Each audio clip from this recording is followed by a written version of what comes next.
Estamos de volta com o grande debate. E amanhã acontece a reunião do Conselho de Segurança da ONU para tratar da situação da faixa de Gaza. E o presidente Lula defendeu, durante uma conferência com ministros, que a comunidade internacional dê prioridade à libertação de mulheres e crianças feitas reféns pelo Hamas. A gente lembra que o Brasil assumiu a presidência do Conselho da ONU no início deste mês. Eu começo o debate com Caio Coppola. Caio, como deve ser a atuação do Brasil no Conselho da ONU? Olha, o tom do Brasil já demonstra mais ou menos qual vai ser a postura, né? Uma postura mais focada na neutralidade, certo? Em relação aos atores envolvidos nesse conflito, embora a minha posição particularmente seja de que o Brasil deveria ser muito mais enfático na condenação dos atos terroristas e em associá-los especificamente ao Hamas, qualificando essa organização como os terroristas que eles são. De qualquer forma, eu acho que essa postura de resolver os aspectos práticos humanitários, ela é bem-vinda. Obviamente, liberação de reféns é a primeira coisa. Isso é sem precedentes na história, pessoal.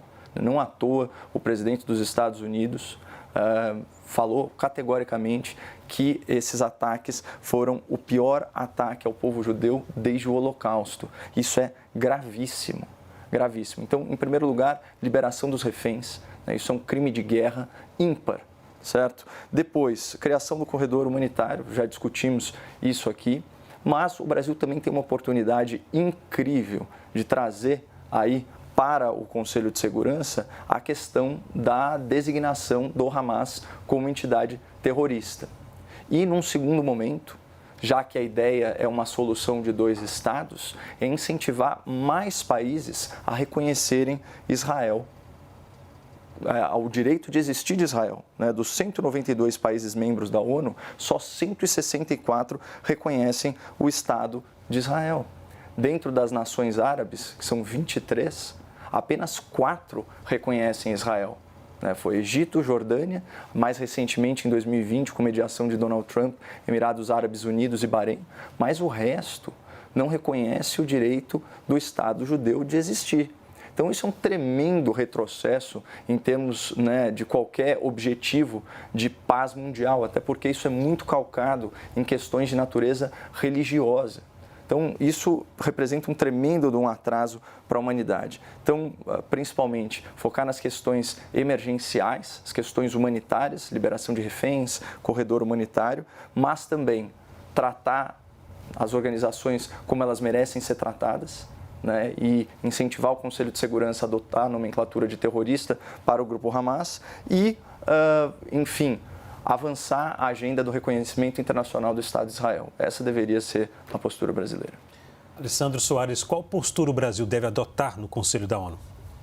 Conforme eu disse no bloco anterior, Leandro, eu acho que ele vai ter que ser realista. Ou seja, o Brasil é um país que está presidindo o Conselho, é temporária essa presidência, e sendo muito realista, tem uma agenda de urgência, emergencial, ou seja, o corredor humanitário, retirar os brasileiros, tentar, no máximo, aí, ganhar um tempo para apaziguar os ânimos e tentar reconhecer que ali tem uma população civil que está sendo atacada também.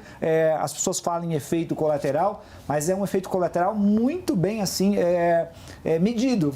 Quer dizer, eu me lembro que há não muito tempo atrás as pessoas falavam de bombas milimétricas, né? Bombas que tinham o alvo exato e que não causavam danos colaterais. Essa bomba, ela não existe. O que existe são pessoas civis, crianças, mulheres, pessoas doentes que estão sofrendo, que estão perdendo as suas casas. Ou seja, existe o sofrimento dos civis em Israel e existe o sofrimento dos civis em Gaza. Agora, eu acho que em toda essa discussão existe, por óbvio, de quem é culpado, quem é maior culpado, se seria realmente, né, se Israel tem a legitimidade de estar no território. Aí vocês viram que tem a carta do Hamas que não reconhece a própria existência de Israel, né, não reconhece porque reconhece que ali tem uma ocupação, olha só. Essa é a ideia, né, por trás de toda essa discussão. Ou seja, a ideia é que ali tem uma terra ocupada e que, na verdade, eles são colonizadores imperialistas. Então, tem toda uma discussão sobre isso. Mas eu diria que toda essa discussão, nesse exato momento, não serve para absolutamente nada.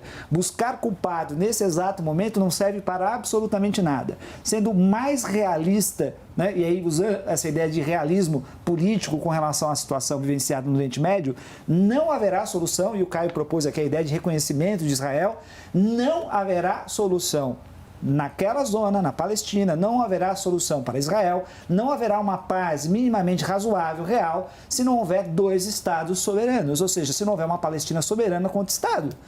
Todo mundo sabe que um dos grandes problemas colocados ali é esse, eu diria para vocês que é o nó. Ninguém vai colocar isso em discussão agora nesse exato momento, está todo mundo vendo o imediato, as mortes, a atrocidade do ataque terrorista, mas a gente sabe que logo mais vamos ter que voltar para essa discussão, porque senão nós estaremos simplesmente aqui esperando mais 10 anos para voltar nesse debate, para mais um ataque terrorista ou mais um míssil lançado de Israel em Gaza e assim por diante. Muito bem. Senhores, obrigado pelo debate de hoje. O grande debate termina aqui. Lembramos que as opiniões que foram emitidas não refletem necessariamente a posição da CNN Brasil. Para você, uma boa noite e até amanhã.